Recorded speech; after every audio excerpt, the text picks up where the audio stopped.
The storm raged outside, slamming against the windows of a grand but lifeless house.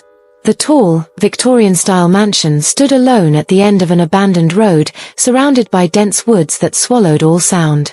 Inside, the glow of a dim chandelier flickered, casting long, trembling shadows on the walls. Elena paced the living room, her hands clutching her phone so tightly her knuckles turned white. The message she had just read left her heart hammering in her chest. "He knows." Those 2 words, sent from an unknown number, made the room feel colder, as though the very walls were closing in on her. She looked at the time, 11:58 p.m. Her husband, Daniel, should have been home by now. But the silence stretched unbearably, pressing against her ears. She swallowed hard, forcing herself to breathe. No, it's impossible. He doesn't know. He can't. Just last week, she had ended the affair. It had been a reckless mistake, one she had convinced herself would remain buried. And yet, the messages had started appearing. Anonymous, cryptic, relentless. "You thought no one would find out. Lies always leave a stain. He's watching you."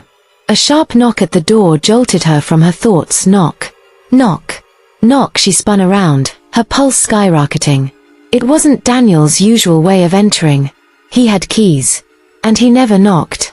Trembling, she stepped closer. "Daniel," she whispered, though her voice barely carried beyond her lips. Silence. She hesitated. Something felt wrong. She could feel it in her bones, like an unseen weight pressing on her chest. The doorknob rattled violently. Bang, the door shuddered as though something heavy had slammed against it. A choked gasp escaped her lips, and she stumbled back. Then, the knocking stopped.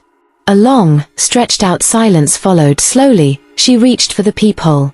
A terrible thought crossed her mind. What if it wasn't Daniel? But when she peered through, her breath hitched. Nothing, not a person, not a shadow, not even the distorted figure of someone retreating down the steps. Just the empty porch, drenched in moonlight. But then, a whisper. Right behind her. His home.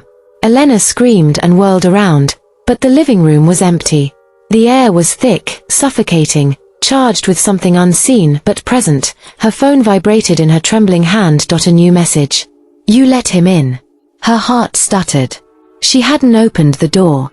She was sure of it. Then, a sound from upstairs. A slow, deliberate creak. She wasn't alone. Elena's breath hitched as the creak from upstairs echoed through the house.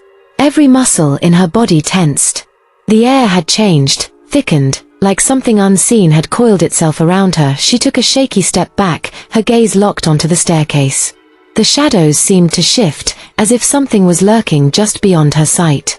"Calm down," she told herself. "It's just your nerves." But then, another creak. Closer this time. But then, another creak. Closer this time. Elena's pulse pounded in her ears. She gripped the back of the couch, her nails digging into the fabric. Her phone was still clutched in her other hand, the last message glowing ominously on the screen. "You let him in." A part of her screamed to run, to bolt out the door, into the storm, anywhere but here. But another part knew she wouldn't make it. Something was waiting. Slowly, she inched toward the kitchen, where a set of knives lay on the counter. If this was a break-in, she had to be ready. The moment she crossed the threshold, the lights flickered violently before plunging the room into darkness. Then, a whisper. Elena. Her name. Spoken so close, so intimate, that she could almost feel breath against her ear. She spun around, knife in hand, but saw nothing. The phone in her grip buzzed again. Another message. "Why are you hiding from him?" A choked sob escaped her lips. "Who is sending these? Who is doing this to me?"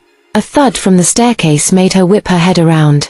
Her breath caught in her throat. A shadow stood halfway down the stairs. It wasn't Daniel. The figure was tall, unnaturally thin, its head slightly tilted as if studying her.